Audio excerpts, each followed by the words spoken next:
Então, nossa aula de hoje é sobre o pré-modernismo. Vou apresentar para vocês agora um pouco do contexto histórico, né, que foi de 1900 a 1920. O pré-modernismo foi uma estética literária nesse período, e o que acontecia no mundo nesse período era o reflexo da Revolução Industrial, a Primeira Guerra Mundial, a Revolução Russa, o clima bem revolucionário, de greves intensas, com conflitos entre operários e policiais, a Guerra do Contestado no Paraná e Santa Catarina, a Revolta de Canudos na Bahia e a Revolta da Chibata no Rio, né? Então, todo esse clima de tensão, de conflito, eles aparecem nas obras, ok?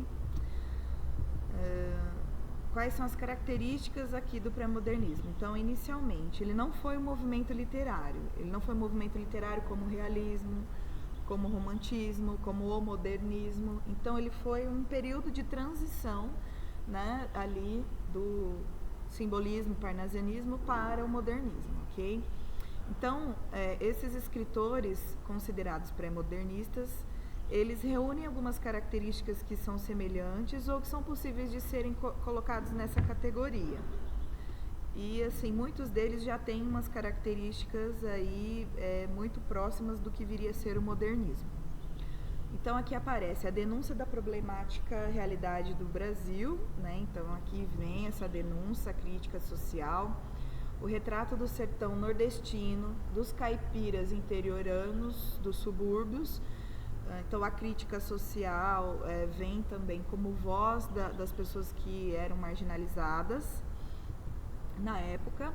O regionalismo aparece em diferentes partes do Brasil. Aqui a gente tem o Vale do Paraíba com Monteiro Lobato, o Espírito Santo com Graça Aranha, o Norte e o Nordeste com Euclides da Cunha e o subúrbio do Rio de Janeiro com Lima Barreto, que foi o autor que nós estudamos, né, ontem. Os retratos dos tipos humanos marginalizados. Então, aqui vai aparecer os mulatos, os negros, os caipiras, o sertanejo nordestino, né, como personagens das obras, né? E a inclusão dos fatos políticos, sociais e econômicos na ficção. Então, o governo de Floriano, a revolta da Chibata no Rio vai aparecer no Triste Fim de Policarpo Quaresma, como nós vimos ontem. A revolta da Armada, a Guerra de Canudos vai aparecer com os sertões de Euclides da Cunha. A cultura do café com leite, né? Na verdade, a falência, né, da cultura do café, do café, tá? No Vale do Paraíba, né? Imigração. Então, todos esses temas estarão sendo desenvolvidos nas obras pré-modernistas, o que não vinha tão fortemente em outras escolas literárias, ok? E que vai abrir caminhos para o modernismo, que vai tratar desses e outros temas, certo?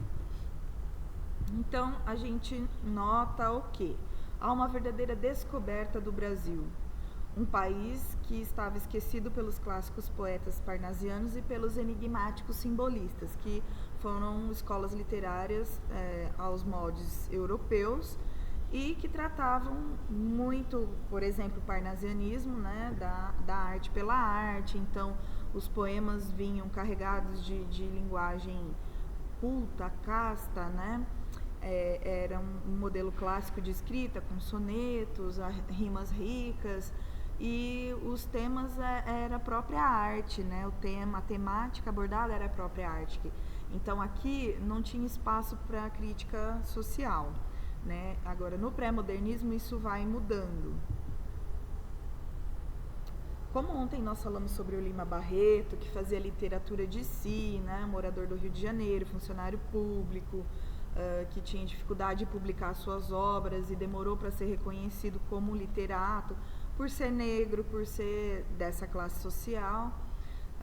É importante a gente observar como é que aparece a crítica e como é que aparece a cidade na obra, né? Então, a gente vai ler esse fragmento aqui do Milagre do Natal, de Lima Barreto, e vocês terão algumas questões para responder lá no Classroom em relação a essa obra. Então, vamos lá?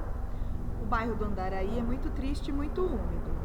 As montanhas que enfeitam a nossa cidade, aí tomam maior altura e ainda conservam a densa vegetação que as devia adornar com mais força em tempos idos. O tom plúmbeo das árvores como que enegrece o horizonte e torna triste o arrebalde. Nas vertentes dessas mesmas montanhas, quando dão para o mar, este quebra a monotonia do quadro e o sol se espadana mais livremente, obtendo as coisas humanas, minúsculas e mesquinhas, uma garridice e uma alegria que não estão nelas, mas que se percebem nelas.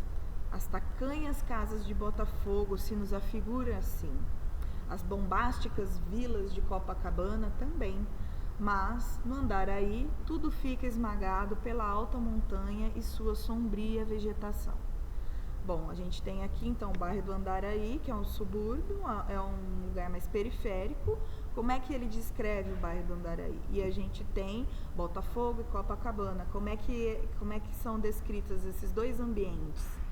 Né? Há uma crítica aqui em relação à urbanização do Rio de Janeiro. Em uma rua desse bairro que morava Feliciano Campossolo Nunes, chefe de seção do Tesouro Nacional, ou antes e melhor, subdiretor. A casa era própria e tinha na cimalha esse dístico pretensioso, Vila Sebastiana. O gosto da fachada, as proporções da casa não precisam ser descritas. Todos conhecem e as outras. Na frente havia um jardinzinho que se estendia para a esquerda, 80 centímetros a 1 metro, além da fachada. Era o vão que correspondia à varanda lateral, quase a correr todo o prédio.